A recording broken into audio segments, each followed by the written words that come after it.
All right, Bill, go ahead. Well, Well, I got to comb my hair. Okay. I was just going to say, I thought the article was, I totally agreed with it. I thought it was kind of obvious, and he went through it and a lot of things that, AI isn't conscious in the way that a live person is. But I really thought that YouTube thing you sent was very interesting, looking at all these different people that are in making these AI decisions, and they're all over the place. Well, I agree with you, Bill, and I meant to send Bob a different article. I was so confused by everyone's responses because I had actually sent him a different article about the uh, uh, division of monies to different causes based on technology. Anyway, um, the uh, the YouTube was very interesting, and I actually have a past in this professionally. The internet didn't exist until 1969, and it was two computers, and that's all it was. It became an internet connection for universities and colleges. It was strictly for academic research. And then the Pentagon developed one in the 1970s. And then what we think of as the internet was released in the 1990s. So, from our perspective, it's very new. And, the internet is something that everyone could access, didn't exist until the 1990s. And I have actually overseen the installation of servers in Beijing to enable a private internet. And it's really something I had experience with. And I worked with AI with FedEx. So I have strong opinions. Warning everyone.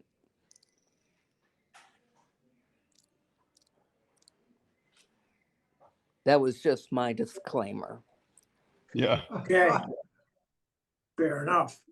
It was interesting watching the video because I had read that book, If Anybody Builds It, We All Die. And I had, just for balance, I'd read a book called The AI Con. So it's quite heated, debates back and forth. So what did you think of this? Did you get around to read this article once you realized you had read the wrong one? Yes, I did. I thought it was obvious. I agree with Bill. Of course, there's no there's no human or animal intelligence in AI. There's no sentient beings there. There's nothing like my cat and AI. Yes, I think the distinction that Anil Seth made between doing, which is intelligence, and being, which is consciousness, to me was interesting. And it really connects to Eastern non-dual philosophy. In traditions like Advaita Vedanta, they've made this exact distinction for thousands of years. And they argue that our thoughts, logic, and language are just tools of the intellect, essentially a biological computer. But consciousness is the silent witness that observes these thoughts. And when we look at AI, we are seeing incredible intellect, but there is no witness there. And when you look at it from this viewpoint, it helps us realize that we are not our thoughts, we are the awareness behind them. I'm particularly sensitive to this because this is something that I've been studying and practicing in meditation for more than 30 years. Richard, I'm really glad to hear you say that because one of my thoughts, and you know a lot more about this than I do, but one of my thoughts in terms of the differentiation is that humans can meditate, and it's important for humans to meditate. I mean, I can't conceive of how that would be true in an AI model. And I think, and yeah, that's what I'm saying. It's funny to even think about. But the fact is that meditation, as you know, are often quick to point out, is a critical human function that has critical human benefits. And that to me is something that demonstrates how we are different from, regardless of how robust an intelligent AI model is. Does that make sense to you? Yes, it does. Part of why I laughed about it is, one of the goals in meditation is to get to where there are no thoughts. But it turns out when there are no thoughts, there is still consciousness and awareness, even though it's not filled with anything, but it's Ri- still there. Richard, I really liked your comment, and I have a question. Um, would you categorize observation with meditation? And I'm thinking of my cat again. My cat spends a lot of time studying things. Uh-huh. Is, um, is this something that would fit with meditation? Well, the witness, maybe it would be with the witness, but the witness is still, uh, kind of beyond what it's like when you're ruminating on something. That's still mental activity. I don't know what the cat is doing when it's just watching. I don't either. Maybe I hear of AI things that are being offered that they say give us insights into what our animals are thinking. Maybe then we could know. Hello, James. Greetings. I was having techno difficulties. I think my server was not conscious. Yeah, maybe Okay, it was conscious. There you go. that's right. It was just meditating. James, this is Trudy. I did not mean to send Bob this article. I think the answer to it is pretty obvious. So, but I think the uh, YouTube was fascinating. I had a different article to send Bob. Well, Trudy, I didn't understand that. I thought the article that Bob thought you sent to him was absolutely fabulous, but um, and and I found the additional link that Bob sent to be interesting, but repetitious of things that we've covered in the past. So there it is. Uh, And like opinions about consciousness, we all have our own uh, viewpoint, and the whole purpose of this group is to explore those. So good to hear from you. You know, this reminds me of a comment that Alfred P. Sloan made in his book My Years at General Motors about his philosophy about meetings. He said, so if I walk into an executive meeting and there's an agenda and I sit down and say, are we all agreed about this? And people say, yes, they fine, the meeting's over. There's no need to have a meeting when everybody agrees. So I'll take an opposite view of this because I'm quite familiar with Nagel and I'm quite familiar with John Searles. And what this makes me think of is human flight. If you were in England staring across the English Channel 300 years ago, you might say, well, humans will never be able to fly. And what happened? The Montgolfier brothers built a balloon, floated across the channel. And you would have said, no, that's not flying, that's just floating. So 200 years after that, two RAF pilots got on a plane, flew over things. No, that's not humans flying. That's a machine flying. They didn't propel it. So another 100 years, and people get in the Gossamer Condor, one person, he pedals across the ocean. And you go, no, that's not human flying, because either he didn't grow the wings or didn't have wings. To me, this is an argument about language. And this will all be left behind. In my mind, he's making the exact mistake he talks about. He's talking about human exceptionalism. He's talking about human consciousness. And human consciousness certainly may need to be based on, our meat brain, but without defining consciousness as something in general, I can't use his argument to tell whether or not something else, when we land on another planet, I don't know from his article how I tell whether the beings we run into are conscious or not. And just because they don't have human consciousness, it's obvious if they're not humans. But the interesting question will be, what are they like? I mean, so I just thought it was a bunch of sort of special pleading, and that was my take. That AI developers will keep pushing on, and it may or may not develop something we would call consciousness, but it'll be a usage of language question, to my mind.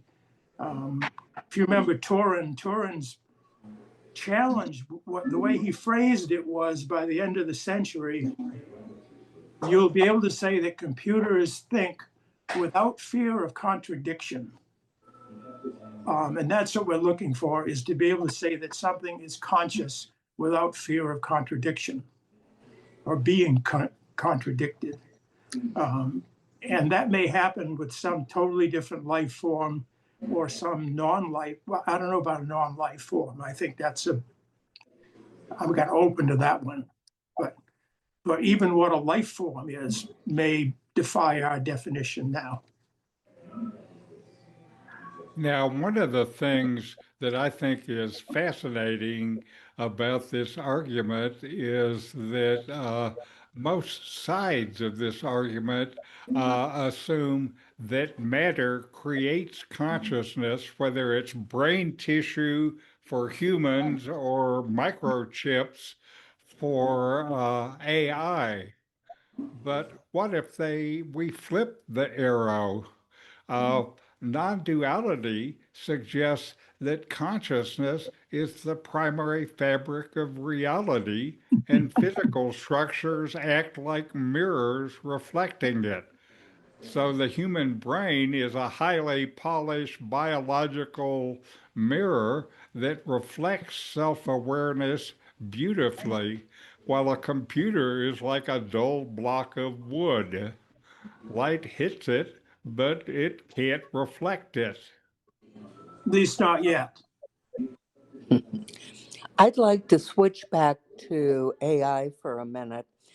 I think our arguments about AI, whether it's data centers or intelligence or what have you, are really skewed by tools like ChatGPT. I don't think there's a place for the average man off the street to have access to a tool like GPT. It's just a waste of space, and it's a waste of resources, of water, of electricity. It creates environmental harm, and there's really nothing that it does that a serious researcher couldn't do. And so I think when we talk about AI, going back to that, it's not the same thing as Chat GPT. I think it's just a game.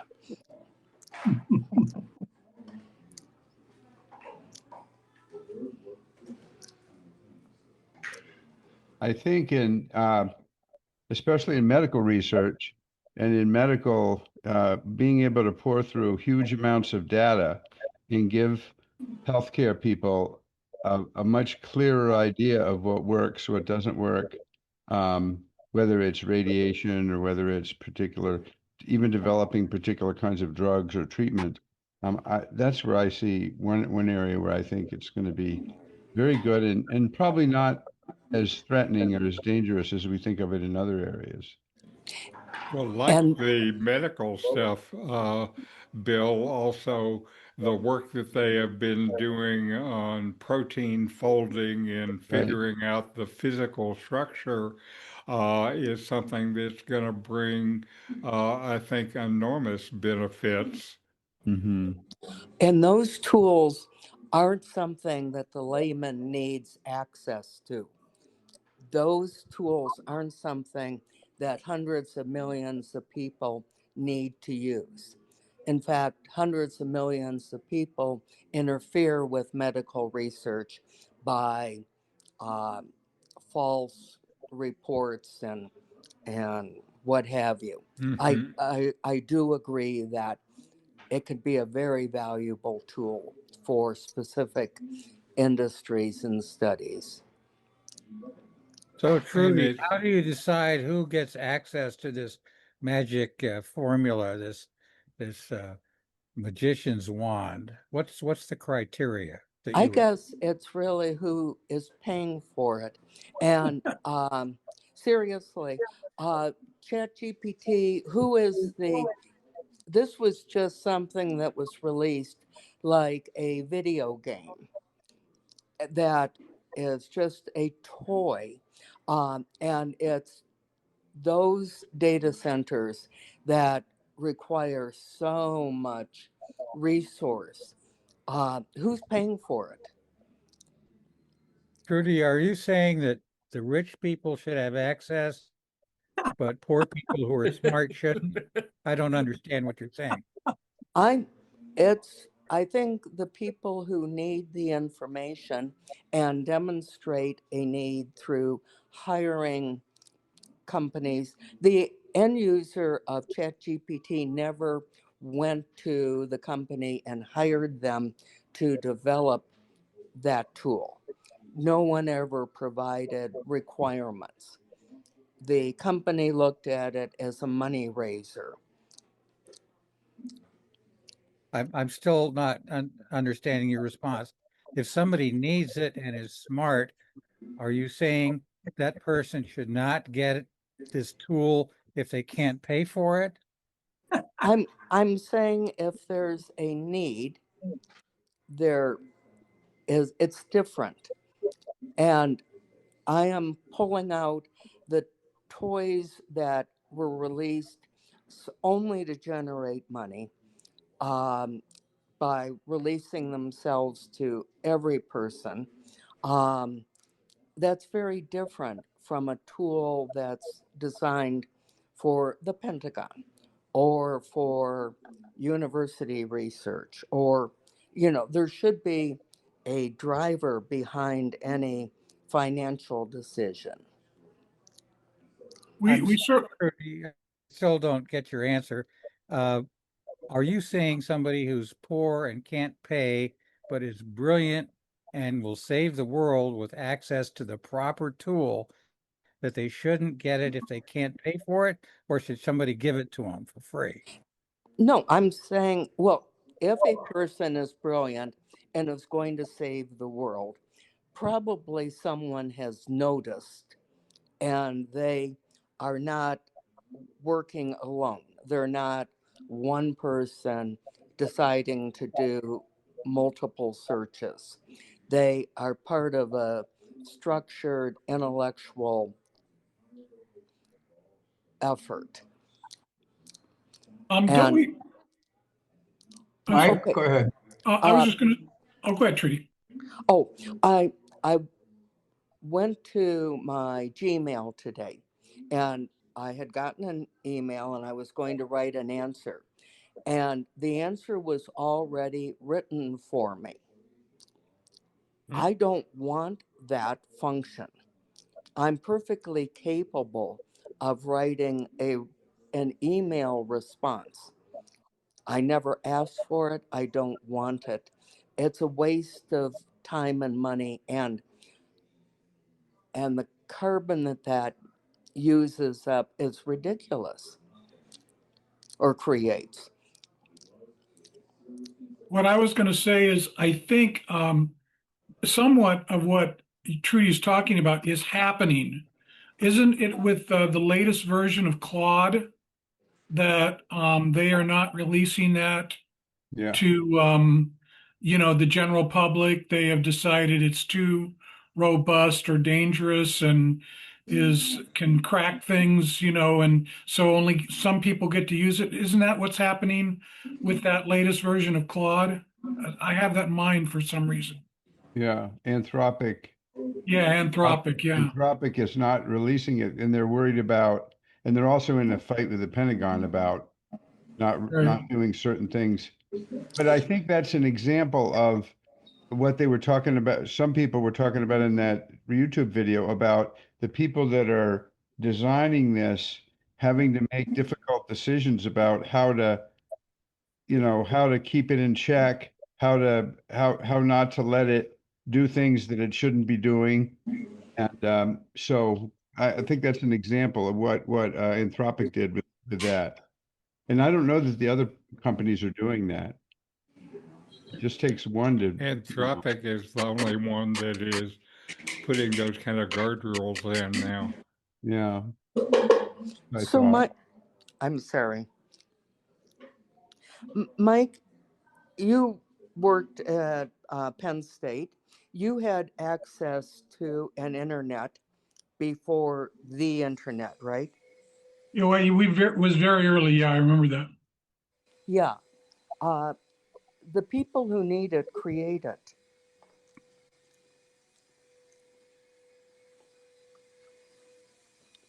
Bill, I'll bet you did too. No, I didn't. Okay, community. I mean, I remember when we first went to you could go to websites in London or something, and it was so cool that you could be in London or you could be in Germany or something. But they were just text oriented. Remember those, what were they called? Listservs and things like Right. that were very, but I wasn't involved with what Mike's talking about in the early stages when I think only scientists were using this as a method of communicating with each other. Isn't that what it Yeah, was? mostly. And then they opened it up to more people in the university, and then people started getting onto it. And then I can't remember when it was, the World Wide Web and Mosaic and that stuff hit, and that's when it kind of really exploded. Yeah, that was around the time I got involved with it. Right. Back on, I'm sorry, go ahead.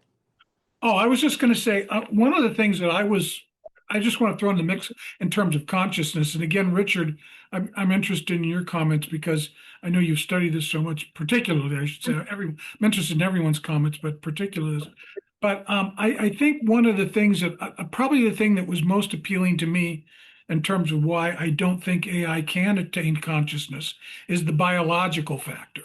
And what I mean by that is not simply the cognitive or thoughts or whatever, but sort of the things that lie beneath. I mean, my understanding is, probably some of you, I'm sure, know this better than I do, but my understanding is that maybe 90% of what goes on in our brains, we're not even, I mean, it's kind of like below the surface, and there are strings that are getting pulled that we're not completely aware of. Again, Richard, that's something you may know more about than I do, but that's my sort of understanding. But just to give one example of that, soon after I got married, I was really just sitting around the house one evening, and I experienced this terrible, terrible, terrible depression that came over me incredibly quickly. I had no idea why. I mean, I started crying. Marilyn and I had just been married maybe 2 to 3 months. I'm thinking Marilyn's probably going, "Oh no, what have I gotten myself into?" And she said, "Well, what's wrong with you?" And I'm going, "I don't know what's wrong with me." I was just absolutely paralyzed with depression. And about a half an hour later, I spiked this huge fever. I'm talking about, I went up to like 102, 103 degrees very quickly. I remembered once my dad told me that I got really sick as a kid and they put me in a kind of a lukewarm bathtub because I was taking aspirin and all this and, to cool myself down. My aunt recommended, and I guess that's what they did. So I did that, and I didn't know what to do. And then all of a sudden, almost as quickly as this came on, my fever broke, and I was fine. And so anyway, I went to my doctor about this, and he really didn't know what to say. He said, what we need to do is really try to take some blood work right when you're having this. I mean, they did do some blood work, but they didn't find anything unusual. And what he said, his theory was that there was a pocket of bacteria that had sort of developed someplace, and then a big chunk of this bacteria broke off and hit my bloodstream, and that hit my brain, and it took all the acetylcholines and all those things in my brain and just just mashed them all up for a period of time. This happened maybe another 2 or 3 times, but without the depression episode. And my point in all of this is the things that are going on in our brain, the body brain interaction is so complex, it's so robust, it guides. I mean, people that have endogenous depression, we understand that has to do with, the uptake of serotonin and, blah, blah, blah, and those kinds of things. But there's all these kinds of things that are taking place within us. And that's sort of and that's to me, part of our consciousness, our own self-awareness. I mean, one of the things I often wonder, why is it that I like chocolate cake and I don't like chocolate ice cream, but I do like vanilla ice cream and I don't like vanilla cake? I mean, that's just a mystery to me, but it just sort of is. So those are some of the factors to me that define consciousness that at least I don't understand how AI could, simulate, at least in the same way that a biological entity could. Now, also, when you're thinking about consciousness, you need to separate attention, which is a brain function, from the consciousness in which the attention operates. And so there's a lot of confusion about brain function, and I think part of it is between attention and consciousness, and attention is what we experience. Okay, I have a question for everybody. How many people in this meeting believe that an AI device could possibly come up with the tangential and wonderful story that Bob just came up with, given the prompt of tonight is discuss AI and consciousness? Bob came up with this beautiful story, which has raised at least 25 different wonderful avenues of thought. No goddamn, pardon my French, AI machine would ever have come up with that thought. Okay, so I vote biologic yes. Yeah. I vote Biologic. I vote that I am an AI There you go. because and one of the things in this consciousness thing, I just asked this question. There is a pretty well documented case where experimenters tried out with their AI. They circulated some phony, made up literature, emails between people in the company talking about turning off the data center that the AI was running on. And it threatened to reveal secret information about people, which it found in their email. So I think that all it's really saying is, given the string of characters and words of these people talking about turning it off, it came up with a storyline, which might have come right out of Arthur Conan Doyle, to threaten these people that if they continued with this plan to shut it off, this is what they would do. So it was showing what to the outside world for everything looks like, understanding its vulnerability. And that's one of the points that this article makes, is that humans understand their vulnerability, and that affects their thinking. So I think that it worries people that AIs start to do this kind of thing, that they start to react to perceived threats. So I'm worried that it's going to become more and more human-like, not less. Now, whether we call it consciousness or not, to me, is just a usage of language, and that over time we will just move the language along to consciousness being what a doctor in an emergency room thinks it is, like, are you awake, sir? Do you know who the president is? You know, are you alive? And if they answer yes and they give the right president, then probably we don't take off life support to them. You know, loosey-goosey idea of what consciousness means in daily practice. I think we're straining too hard to confine the language usage, and the world is spending trillions of dollars to change that.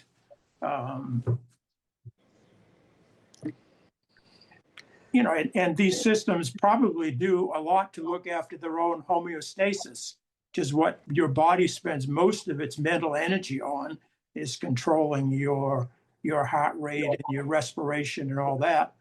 I'm sure these data centers watch the quality of their electricity, the temperature control. I just think we're being with special pleading. No, it's not going to develop human consciousness. Fine. If this guy, everywhere he'd said consciousness, he'd said human consciousness, I would have said it's a perfect article. But as soon as you try to claim that these conclusions drawn from human consciousness apply to any possible consciousness, it's just metaphysics. That's all. It's not science. It's just metaphysics.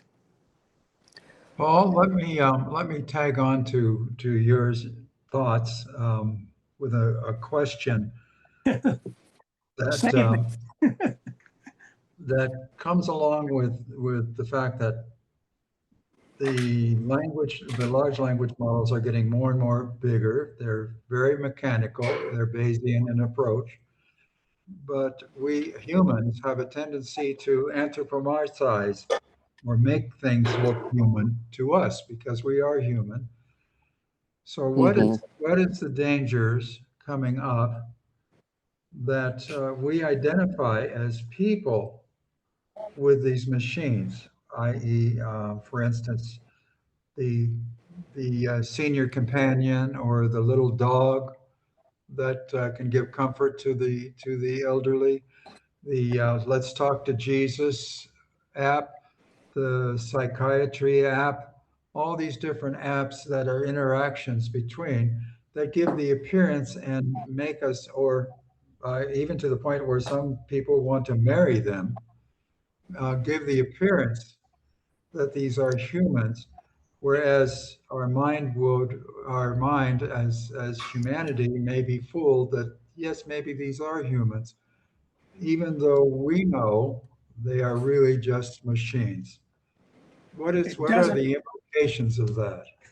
Well, here's a perfect example in my own narrow sphere, okay? Because I went to my ChatGPT premium and said, hey, do you know this article, The Myth of Consciousness by, what's his name, Anil Seth? Of course it said, hey, do I know? I got it all. Okay, so what's the point? It gives me 5 different points about core points of the article. And I read them. I said, yeah, they all make really good sense to me. Now, I have to think. It doesn't matter what I think, if it's conscious or nothing. It doesn't really matter. None of that's particularly important how it did this. I don't care if it's Searle's Chinese room and there's some little midgets sitting in it. I don't really care. All I care is this is a much more concise, well-worded explanation than I would come up with. But because I know this could happen, I read the article first and made my own notes because I wanted to think it through myself. And I wanted to participate in this conversation because you people would have some more interesting takes on this necessarily. But yes, I can see that you could come to the point where you said, I don't want to bother to talk to anybody else because this is always available and always sounds intelligent. So yes, I think you raise a very good point. There's a danger, but not because we think it's whatever, however we think it does. You know, if it's emotionally satisfying to us, does it become addictive? Does it hurt our own ability to do things because we rely on it? I think those are wonderful dilemmas. Please drop the other shoe. Did you, the 5 things that AI chat came up with, did it coincide with, overlap with, and did you have anything in addition that AI didn't come up with when you took your notes? In other words, did you do better than the chat ATP? Oh, no way. No way. No way. You're saying chat did better than you? At what it does, yeah. Yeah. Wow. I can't believe that. Could you send those 5 things to me? Because I will bet you huge sums of money that my notes are in, or I have notes way in addition to what chat came up with. You know, I have an example. Absolutely. How would I send it to you? Just Bill, go ahead. What? Bill, Prayer? Yeah, I was going to say, I've been running for the last 2 years. I've been running a foreign film festival here for the senior college. And I show these foreign films and I come up with discussion questions. And I'm pretty, you know, I can come up with discussion questions. But just for the hell of it, at the end of this last season, I took the same films and I put it into Claude and I asked, what would be some good discussion questions for these films? And they came up with some of the same ones I did, but they came up, I say, Claude, not he, it came up with, I know, it came up with some really good questions that I hadn't thought of. And I don't think that's a deficit so much as it's just an example of that it had access to all these different databases about these films that we're able to come up with. So I just think there's certain applications where it's going to be really great. And when I do the film festival next year, I'm going to use that to help me come up with some better questions. And I don't think there's anything wrong with that, because I think the strength of AI in some ways is like the doctor that, wants to figure out the right dose of radiation to give to a patient. If he has or she has access to all of the data from all the people all over the country that have received doses of radiation for this particular kind of cancer, then of course you're going to get more accurate. And these questions that I'm coming up with for the film festival are good questions, not because it's magic or anything. It's just that it has access to all these different websites probably to talk about this. Do we have any way of knowing whether the medical data that this doctor finds is reliable? Does anybody check the billions of bits of medical data that's floating around in the machine that the AI digests without question? I don't think so. Yeah, that's a problem. The hallucinations is which I think the technical term, and it does that. That's a good point. The one thing that I had is I just decided to ask ChatGPT, a very arcane theological question. What is infralapsarianism? Which probably, how many people know what infralapsarianism is? So I asked it that. And I'm telling you, it wrote a paragraph. I could not have improved upon that paragraph. It drew, I mean, I knew everything it said. And this is a more of a closed system, like what you're talking about, James, is data. I mean, this is a definition I understood. I've done tons of reading on this.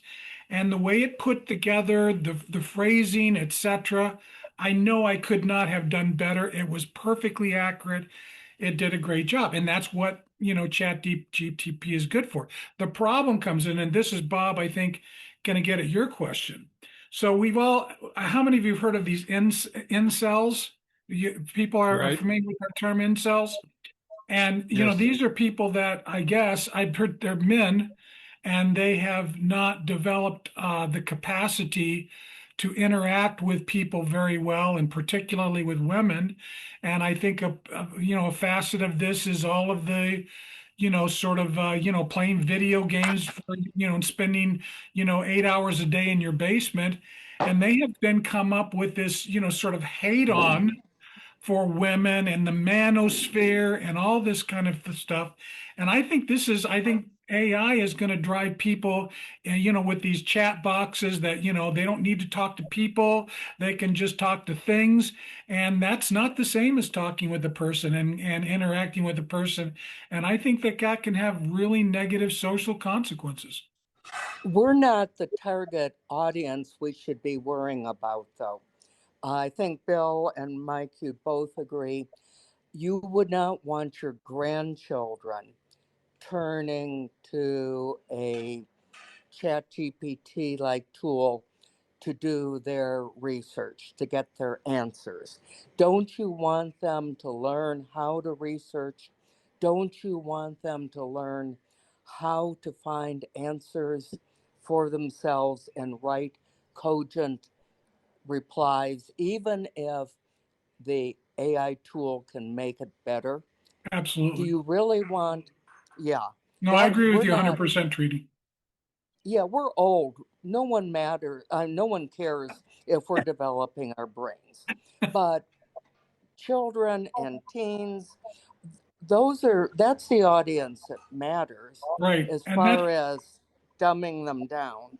And that's why I was talking about that incel situation. These are obviously young, people that have not gone through a rigorous whatever, and they're just submerging themselves into these computer environments and not developing the kinds of skills that they need to live life.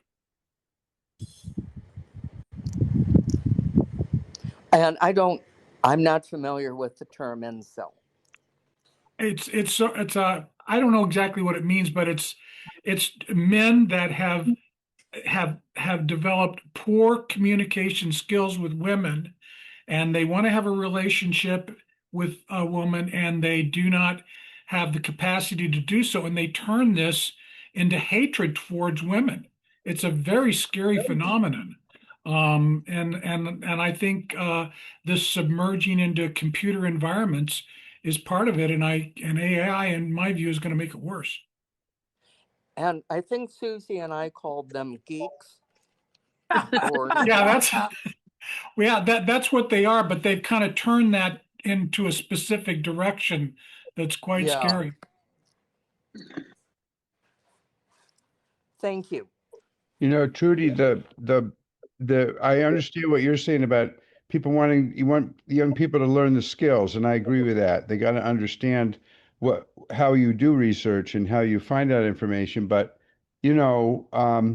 it used to be we all had to know how to use the Reader's Guide to Periodical Literature to look up. You remember that when you looked up Of you had to get the course. 1967 version and the 1968 version and the 19 Sure. it took forever. And now there's no point in doing that anymore because we have these electronic databases which can find articles and you can download them right in your home. And so I think one of the things that we have to figure out with AI is that AI is going to change the way we do things. And so we have to decide what are going to be the kinds of things we want to resist using AI for, and what are the kinds of things that we're going to say, yeah, of course, we'll use AI for this. And Now, I think one that's not, example of technology affecting how we do things is I remember learning to use a slide rule and using it yeah, in the work that I had to do because I had yeah, to calculate yeah. standard deviations, and it was handy for that process. And who knows how to use slide rules now? they don't even know how to estimate anymore. With that, you go to a Yes. store and you give them a $10 bill and they give you back the wrong change, and you say to them, does this even make sense? I bought something for about $3 and you're giving me back $2 and I gave you a 10. Does that even make sense? And they look at you like, what do you mean? They don't think like we do, because we had to learn all that estimating stuff when we were younger. Now they just push it in and everything is so. I'm not sure it's good. That's not good, but I don't know how But AI. that's how this technology works. Is there are mental skills that we had that Yeah, we don't need anymore, and that doesn't deteriorate our ability to think. It maybe frees up our ability to think about things we would not think about before. yeah, yeah. Trudy, I'm going to make an analogy back into the 19th century, if I may, as to what were then called in the mid 19th century the armchair scholars, who would sit and read and deduce all sorts of theorems, hypotheses, and even make statements of fact based on the reading, rather than the next wave, which was based on empiricism. To a certain extent, I see this use of AI as going back and relying on our armchair scholarship rather than looking at evidence of the field. And I see that as a possible uh, fault for the future of scholarship. And you're right, they don't do the work then. Now, one thing I've done recently with AI that I think is interesting is I've gone back and, with the help of Chat GPT, I've had uh, debates between classical Advaita Vedanta scholars and classical Buddhist scholars that are talking about the same thing and from a different point of view, and using AI as this kind of tool to add insights and learning, I think is just a fascinating use. And I find in ways using AI as a learning tool is wonderful. It's very interesting that we're all chatting about the good that AI can do. I'd like to try a metaphor. Let's try plastic. Everyone knows that plastic is wonderful for keeping food fresh and molding things into hairbrushes and things like that. But inevitably, the plastic breaks down into little plastic particles and enters our bodies and will kill us. I view AI as a large wrapping of plastic going around the globe. It's doing wonderful things for us, but eventually it's going to break down and we're all going to die. How do we distinguish between a qualified researcher and someone who just winged it? When you, that's a challenge with AI if you don't do research into the author. And if you're not taught to do that, to question the quality of what you're getting, that's a really big risk. Most people do not know how to look at a allegedly scientific study and spot whether it's gold or crap. And that's not taught in schools anymore. And you're right, Trudy, that part of the problem with AI is it accepts everything as true of equal value and presents you with the good, the bad, the indifferent, the dangerous, and the funny. So, yes, it would be very nice if they taught in school things like critical thinking, the ability to spot flaws in research, and other arguments, but they don't, they won't.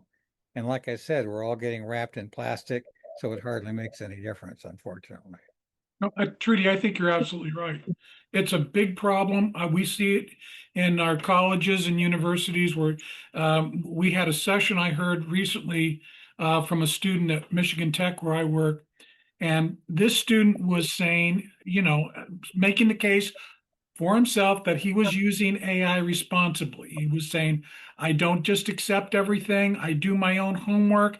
I use AI to sort of check myself and to see now, is there something I was missing? And let's just take his account as straightforward and correct. But what he then went on to say is 90% of the students aren't doing this. 90% are saying, this is a great way for me to get my homework done and not have to think about it and not have to do the work. And therefore and he was really basically saying, I use AI, I try to use it well, but that's not what's mainly happening and it's a problem. Yeah. Well, the colleges and schools don't really have any idea what to do with AI yet and how to be able to use it effectively for education. And it's still too new and for us to figure that out. And part of what you're talking about there is, just this early impact of AI before we figure out how to be able to use it uh, in education. The dean of my wife's college has mandated every faculty member to somehow incorporate teaching AI in their classes. Marilyn teaches basic introductory business statistics. She's not really wanted to do this because she's wanted to keep this, in her view, statistics is a fundamental skill, a fundamental way to think about things. And she's been oriented towards, we need to teach the concepts. We need to teach that, people just don't quote p-values and confidence intervals and blah, blah, blah, like I did, because I don't know any of this stuff, but that they actually understand it. But, the direction or the drift is, no, we've got to get people in there and learning AI because we're going to miss the bandwagon. And I can understand the concern. And are they going to be able to thread the needle? I kind of think not. I think James's plastic metaphor is a pretty good one in this regard. Susie, you came in late, but do you have any thoughts you want to express? Well, it was said that the dumbing down, that happened with child behind me. A lot of we're teaching critical thinking and we did debate. I did a lot of the teaching in New Mexico as I learned in Costa Rica, the elite and the higher ed bilingual school. Then we were told we can't do anything more like that, and no more elocution class, no more debates. They had on my own was doing. I teach doing research, and I think that it was hard because after a while, the kids were trying to learn enough to put it on paper to get the grade, but they weren't trying to learn for themselves. And I would tell them of cheating, and would you go to a doc that cheated his way through school, and now your mom is on the operating table, and there's one that maybe a B, but no, he's really right, and he did it on his, or the one that had all A's, you know that he cheated his way and he doesn't know, but he got the good grades. And I think that I like ChatGPT, and I get sidetracked with it all the time. It's for me to learn. But I think it would be really cool to be a teacher right now or a professor and see what they just get one source, and was, even if they do, like Richard saying, you can do the compare and contrast the view of this person, this person, and this person on the situation. And I think ChatGPT is pretty good at that. But yeah, doing the research, I don't know that kids are doing that anymore. They want the grades so they can move ahead and get the scholarship. Who knows what? Many of them. They want to party. They want to get their homework done so they can party. I would like to think that they would like to go out and party, but I know a lot of people, especially in the States and cousins and such, they're just fine with staying home in the basement, at their mom's house, and they may as well be in jail, acting with people online or probably bots. At Penn State, where I used to work, they used to call Penn State a party school with a football problem. So Bob, So- on for tomorrow, next month. Oh, okay. Well, I was going to see if anyone had any final thoughts before I pop that question. Any Bob, final thoughts? just one I sec- do like. Go ahead, Paul. Bob, I sent you those chat GPT Outlook to your email. Okay. I think you're the central contact, so Thanks, I appreciate do with that. it, do with what you will. All Well, right. send it to me, right? I'll send it to you, I don't James. know. Yeah, I mean, I use I'd be Bob as the central interested. contact. Yeah, I think it'd be interesting to see. Yeah, I'll send it to you too, Trudy. Anyone else want it? Bob, I have one final thought, and that was, can ChatGTP have any regrets about what it says? Because I've been in many meetings or whatever. I just the other day, and I said something, and the moment I said, "Oh, that was a stupid thing to say," and it wasn't so much because it was wrong; it was just a stupid thing to say. And I said to myself, "Why did you say that?" And I wish I hadn't said it. And I don't think ChatGPT can do that yet, so No. we'll see. Okay, next month. I've been really following and am very concerned about journalism and the future of journalism in this era of global autocracy, AI technology, and safety of individuals who practice the art. And of course, along with that, is there still any unbiased journalism going on or objective journalism going on? So next month, let's explore that. Great topic. So, Good topic. Great topic, Bob. As long as Yeah. we all promise not to offer any solutions, because there aren't any, but it is. Hold on a I can- second. I think I can